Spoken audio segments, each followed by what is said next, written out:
अभी हमारे साथ है थर्ड नंबर पे disease. What is disease? Disease क्या है, डिजीज़ की अक़साम क्या है और डिजीज़ के एग्ज़ाम्पल क्या है। तो disease basically two terms combination है। फर्स्ट है डिस एंड सेकंड है ईज़। तो ईज़ का मतलब है आसानी यहाँ, और DIS यहाँ इंग्लिश में ये मीनिंग निगेटिव करती है। निगेटिव मीन कन्वर्ट करती है, अपोजिट करती है। तो ईज़ के अपोजिट वर्ड्स फिर हमारे साथ बेआरामी, बेचैनी और बेआसानी बनती है। तो इसका मतलब ये हुआ कि बॉडी में जो नॉर्मल फंक्शन है, ये नॉर्मल फंक्शन अल्टर हो जाता है, तब्दील हो जाता है, इसमें कुछ गड़बड़ आ जाती है। तो इसको हम कहते हैं डिजीज़, मीनिंग कि harmful deviation from normal. Disease के स्पेसिफिक साइन एंड सिम्टम्स होती है, और ये डिजीज़ बॉडी में हार्मफुल डिविएशन मीन कि बॉडी की जो नॉर्मल फंक्शन है, नॉर्मल फंक्शन अभी डिविएट हुआ है, कन्वर्ट हुए है, तब्दील हुई है किस चीज़ में? हार्मफुल एक्शन को। Harmful mean pathologic, pathology mean कि नॉर्मल फिजियोलॉजी से ये कन्वर्ट होके पैथोलॉजी में कन्वर्ट हुए हैं। तो इसको हम कहते हैं हार्मफुल डिविएशन फ्रॉम नॉर्मल, कि नॉर्मल कंडीशन से बॉडी का जो नॉर्मल कंडीशन है, नॉर्मल फंक्शन है, वो कन्वर्ट हुई है हार्मफुल को। इस डिजीज़ के स्पेसिफिक साइन एंड सिम्टम्स होगी।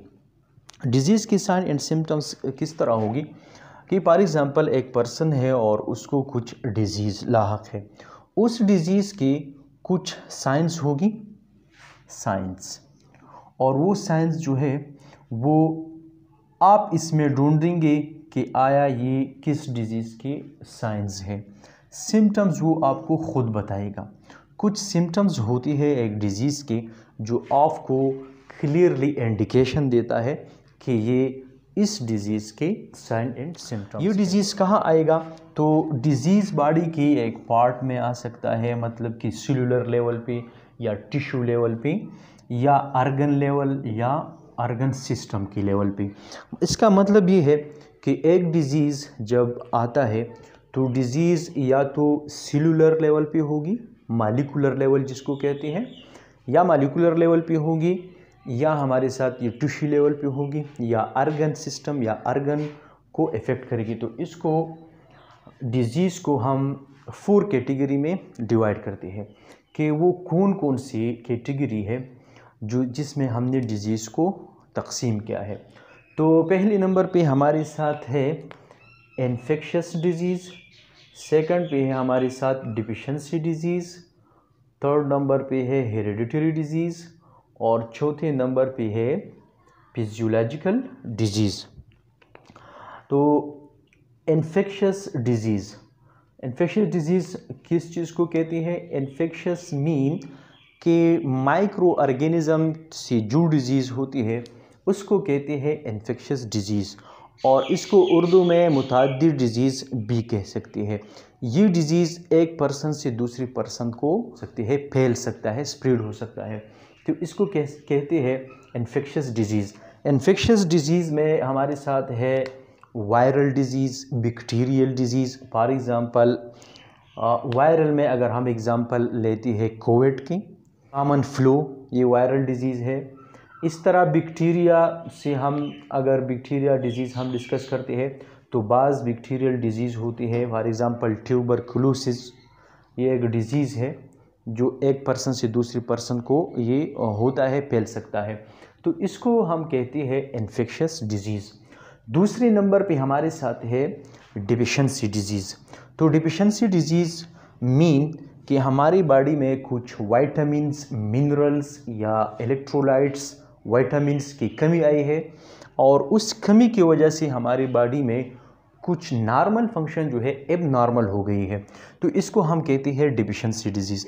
डिफिशिएंसी डिज़ीज़ में अगर हम देखें तो goitre is deficiency disease due to iodine. Iodine body में जब कम हो जाता है तो वो फंक्शन ऑफ थायराइड ग्लैंड को इफ़ेक्ट करते हैं, और इससे हमारे साथ थायराइड के जो साइज़ है वो बढ़ जाता है थायराइड ग्लैंड की, और वो डिफिशेंसी डिजीज़ कहलाती है गाइटर। दूसरा एग्जाम्पल डिफिशेंसी डिजीज़ में है रिकेट्स। रिकेट्स ऐसे deficiency disease of vitamin D. Vitamin D अगर कम हो जाता है तो ये बोन और बोन की डिजीज़ बच्चों में जो होता है, सॉफ्टनेस ऑफ बोन और है इसमें टीढ़ापन आ जाता है, तो इसको कहते हैं रिकेट्स। अगर ये एडल्ट में कम हो जाते हैं तो इसको कहते हैं एस्ट्रोमलेशिया। अच्छा, थर्ड नंबर पे हमारे साथ है हेरिडिटरी डिजीज़। हेरिडिटरी डिजीज़ कौन सी डिजीज़ होती है? तो हेरिडिटरी वो डिजीज़ होती है, ये जेनेटिक्स के साथ ताल्लुक़ रखता है कि ये तवारुसी बीमारी होती है कि ये एक फैमिली से, इसके पेरेंट्स से ऑफस्प्रिंग में, इसके ऑफस्प्रिंग में कंटिन्यूसली ये फैल जाता है, तो इसको कहते हैं हम हेरिडिटरी डिजीज़। हेरिडिटरी डिजीज़ जो तवारुसी तौर पर फैल जाती है, इसमें एग्ज़ाम्पल है सिकल सेल एनीमिया, हीमोफीलिया, इसमें और भी बहुत सी डिजीज़ है जो पेरेंट्स से ऑफस्प्रिंग को मुंतकिल हो जाता है, इसको कहते हैं हेरिडिटरी डिजीज़। फोर्थ नंबर पे है फिजियोलॉजिकल डिजीज़। फिजियोलॉजिकल डिजीज़ में एक आर्गन है और उस आर्गन ने अपनी फंक्शन को कम किया है या एबनॉर्मल किया है, डिविएट किया है। For example asthma. अस्थमा एक बीमारी है रिस्पायरेटरी सिस्टम की, और अस्थमा में इन्वॉल्व है ब्रांक्यूल्स, ब्रोंकाई एंड लंग्स, तो इसको कहते हैं फिजियोलॉजिकल डिजीज़। फिजियोलॉजिकल डिजीज़ में दूसरा है डायबिटीज़। डायबिटीज़ में क्या होता है? डायबिटीज़ में पेंक्रियाज इंसुलिन या तो प्रोड्यूस नहीं कर सकते या प्रोड्यूस कर सकते हैं लेकिन बहुत कम मिक़दार में, या नॉर्मल मिक़दार में प्रोड्यूस करती है लेकिन वहाँ रेजिस्टेंस है इंसुलिन को, तो इसलिए ये आती है फिजियोलॉजिकल डिजीज़ की कैटेगरी में। ये तो सम टर्मिनोलॉजीज़ थी इन्फेक्शन, इन्फ्लेमेशन एंड डिजीज़ के बारे में। इंशाल्लाह नेक्स्ट लेक्चर में जो रह गई एक है इलनेस, सिकनेस एंड सिंड्रोम, ये हम नेक्स्ट लेक्चर में स्टडी करेंगे। इसमें अगर आपकी कोई क्वेश्चन है तो कमेंट सेक्शन में आप पूछ सकते हैं। चैनल पे अगर नहीं है तो चैनल को सब्सक्राइब करना।